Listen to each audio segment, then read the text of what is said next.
It was a sunny Tuesday afternoon when Mike decided to go exploring in the woods behind his new house. He had just moved to the small town of Willow Creek the week before and was excited to see what secrets the surrounding forest held. As Mike wandered through the trees, he stumbled upon an overgrown path. Curious, he decided to follow it to see where it led. After walking for about half a mile, Mike emerged into a small clearing.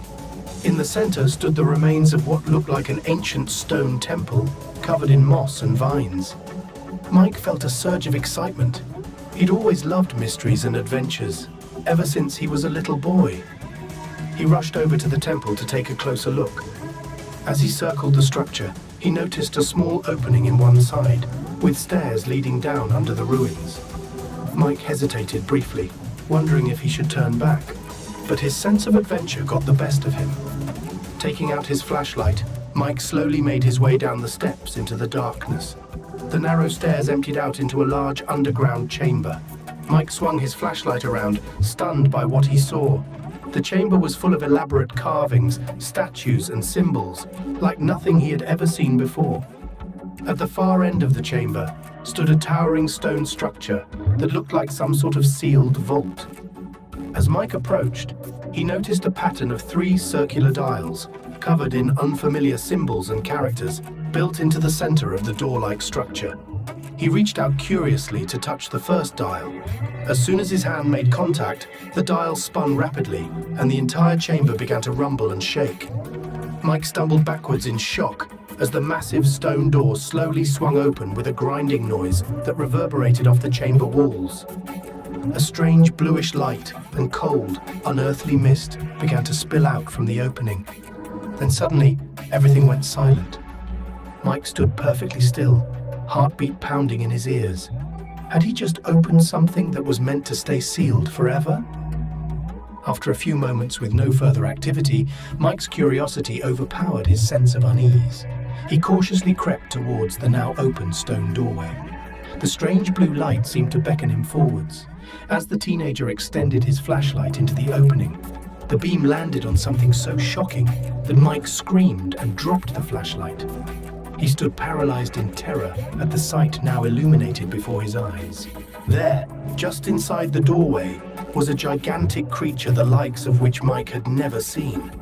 It appeared to be some sort of humanoid being, but it was at least 15 feet tall with swirling patterns on its stone-like skin that seemed to shift and morph in the strange blue light. It had an elongated eyeless head and strange symbols carved all over its massive body. Worst of all, it seemed to be surrounded by some kind of ethereal blue energy that tingled and crackled through the air. Mike's mind reeled, unable to comprehend what he was seeing. It was clearly not a statue, but rather some kind of living creature. Was it alien? Demon? Monster? Mike had no idea, but every instinct was screaming at him to get out of there. As Mike began slowly backing away, a deep, guttural sound emanated from the giant creature, unlike anything Mike had ever heard.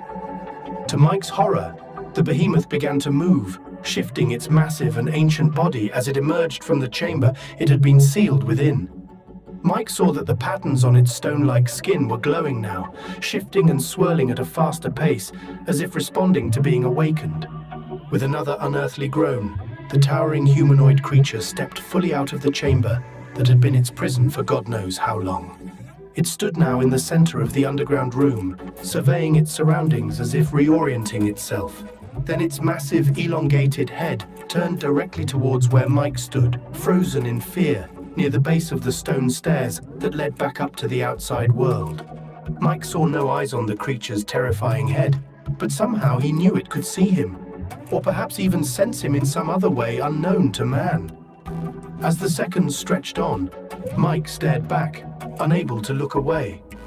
He had the distinct feeling that the very sanity of his mind hung now by a fragile thread, as this thing from beyond time and nature and all logic peered down silently at the 2-legged flesh creature that had dared awaken it. After what felt like eons, the towering creature slowly began to stride forward. The ground shook beneath Mike's feet as the behemoth moved toward the stairs and toward the exit from its ancient prison. Mike finally snapped out of his paralyzed shock. Screaming in raw terror, he scrambled up the steep steps on all fours, desperate to escape back to the sunshine and normalcy of his world above.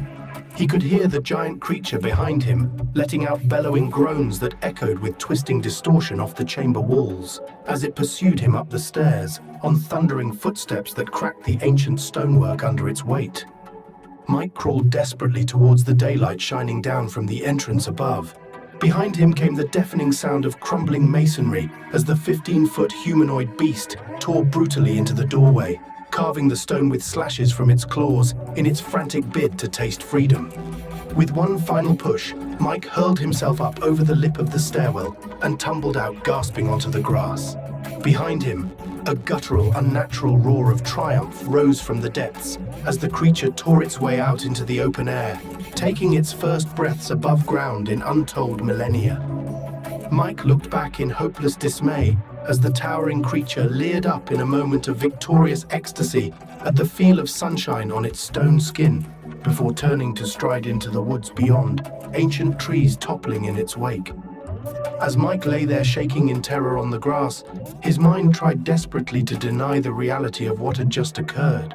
Surely this was all some kind of horrific dream, or temporary madness from which he would soon awaken.